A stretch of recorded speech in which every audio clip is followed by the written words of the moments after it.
Who would be a Wolves fan, eh? On goes ball. People might yet win it here for Wolves. Flash in the shot. What a goal!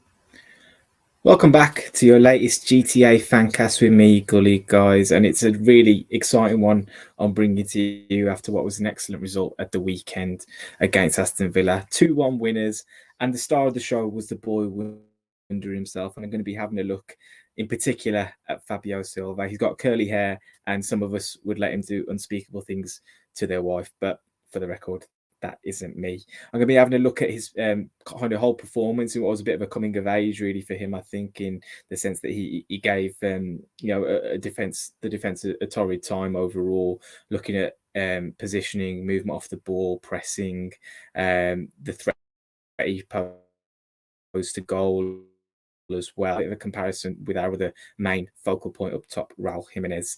And I'm just going to kind of kick us off with Fabio's kind of off the ball work and positioning in particular. If you have a look at the image on your left hand side here, we've got the average positions of the side, and you can see a very distinct back five in there, but Fabio is really kind of the point of the attack. He's ahead in front of everybody else, and the difference between that and how we kind of set up with JIMENEZ, generally speaking, is that Fabio, RAUL, and the two supporting forwards alongside him, obviously Pedence and Trincao alongside Fabio, it'd be kind of a flat line, perhaps even kind of inverted almost, with RAUL dropping in towards the midfield, and you'd have the two central midfielders just kind of sitting alongside each other.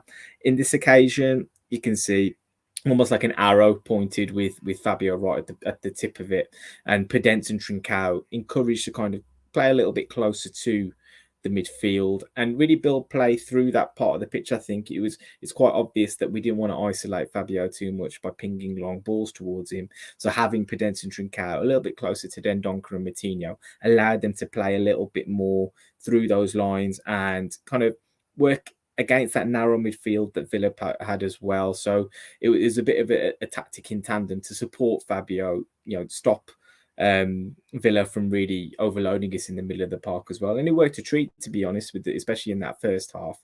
The other image I've got here is Fabio Silva's touch map, and it's kind of sparsely produced. He's operating pretty much across the width of the pitch almost, and he was effervescent with his movement and things, but also would suggest again that JIMENEZ's touch maps would bring a lot more activity towards the halfway line. Fabio's got a bit more closer to the penalty area and on occasions inside it as well. But I'm just going to move on to a particular couple of situations when it came to his off the ball movement, which one I really, really liked, and second one he could probably do with a little bit of work on. But to begin with, here on the left hand side of this image, you've got Johnny on the ball on the right flank. Now, there are two arrows on the screen. The white arrow is what I would suggest would happen if RAUL JIMENEZ was in the team. He'd come and face the ball. He'd play with his back to goal. He'd have a defender tight to him. But essentially, the movement would be towards Johnny for him to play the ball into his feet and then potentially play out towards Pedence, maybe on that nearer side. But instead, you can see Fabio Silva's already making his run towards goal. And Johnny's offered that ball in the channel as kind of Tyrone Mings. He's favourite for this ball the majority of the way, but Fabio's enthusiasm, his endeavour, and some pretty bad defending as well, let's be fair, allows him to kind of isolate Mings in that situation because the fullback is obviously pressed higher up the pitch. There's quite a wide channel to operate in there, and you can basically put a defender in a situation he doesn't want to be in just by making that run. He then nicks into to get the ball off Mings. It wasn't really even a 50-50, I would suggest. I think Mings was favourite all the way, but again, that enthusiasm bearing a little bit of fruit there. And he probably should have done a hell of a lot better with the finish. Another situation that we had in the second half where you've got Moutinho nick the ball in the middle of the park, and it's him and Fabio running right at the heart of the Villa defence. Again, Mings and Konsa, the defenders that are confronted them.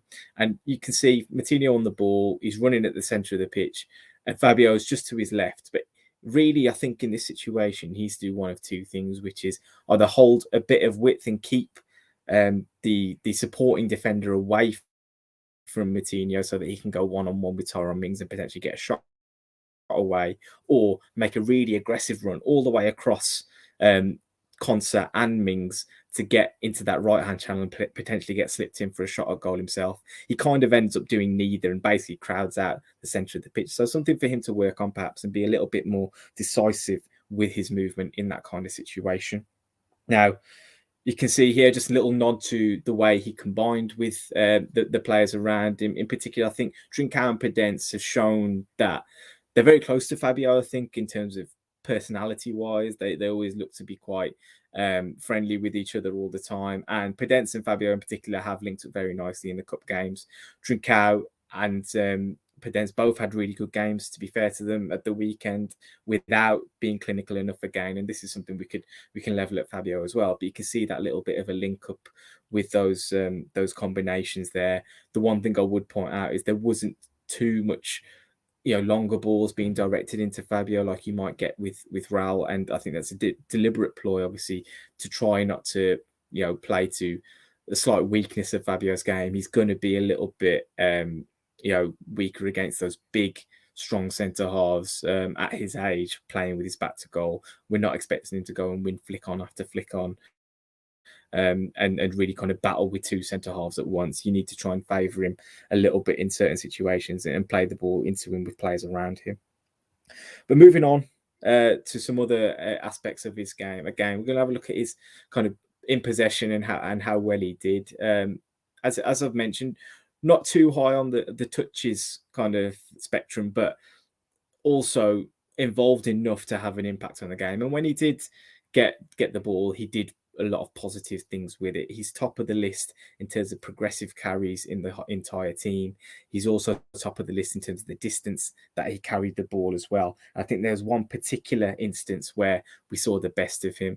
And again, it's another situation where Johnny's actually received the ball on that right-hand side and plays the ball into Fabio's feet. The difference here is that he's actually got runners either side of him, which causes trouble for the Aston Villa defenders to actually know whether they can get really, really tight to him. And if they did get tight to him, chances are, Fabio isn't necessarily going to win all those kind of battles. But because he was able to turn and then drive at the defence, you can see here, Trincao and Podence's movement is really, really important because Konsa and Mings aren't really sure which people they should be tracking.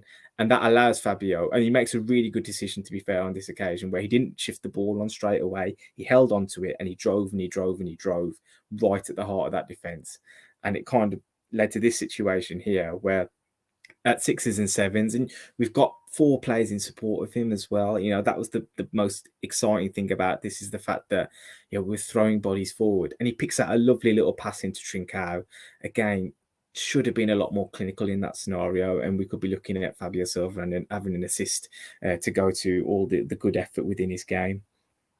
Pressing, I mean, we know he's a real kind of effervescent character within the team. His enthusiasm is infectious. I think that's what people love about watching him more than anything, really.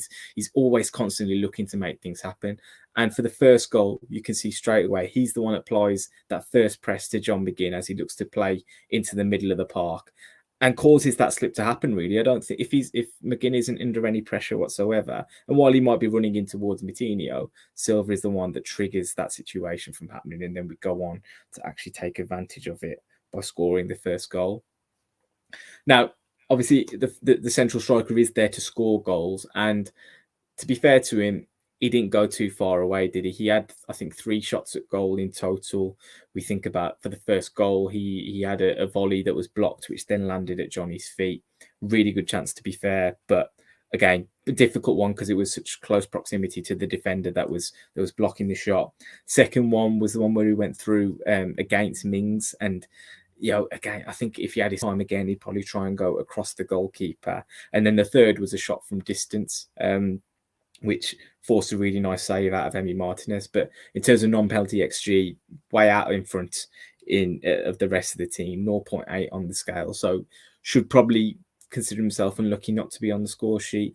But also when you think about this role and within this team, what we expect from our striker, he's also created 4 shot creating actions, including one which counted as a goal creating action, which I think would be the block shot that led to Johnny actually putting that chance away. So clearly always involved in the attack, always really making things happen. And to be honest, you could argue that it's been a slightly overdue, this run in the team. Maybe obviously it's enforced with RAUL being suspended, and we're going to get another chance to see Fabio off the back of this promising performance on Friday against Newcastle. But I'll be really interested to see what Bruno decides to do after that game.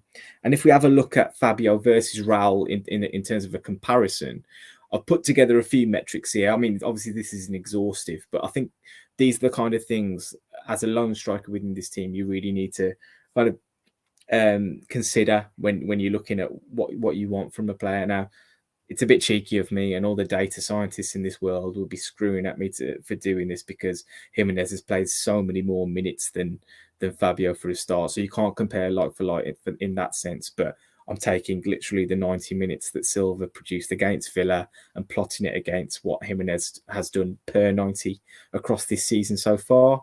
And you can see, non-penalty XG, we know Jimenez hasn't really been amongst the chances to the extent that he was earlier on in his Wolves career, but Silva is up on that front. Shot creating actions, we like to see Jimenez involved in all different parts of play.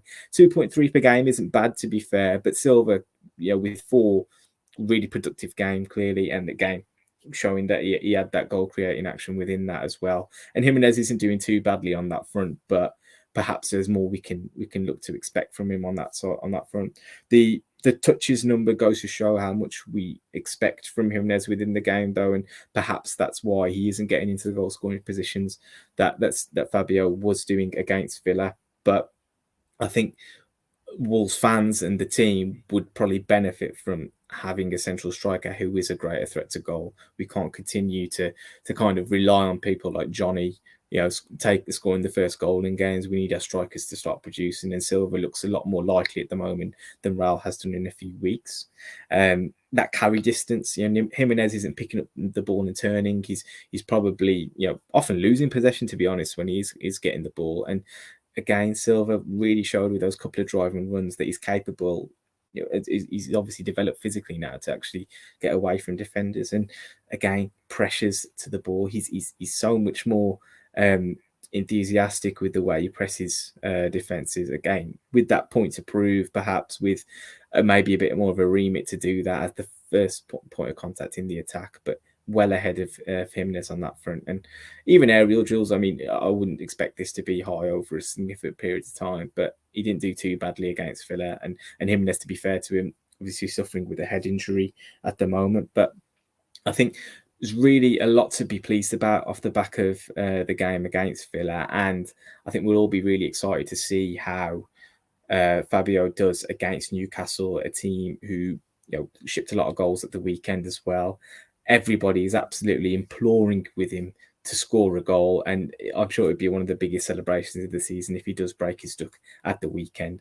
And who knows what might happen if he gets another good run out, then maybe RAUL will be stuck for a place in the team afterwards. So looking forward to seeing him play, and hopefully we get another good result with that team at the weekend.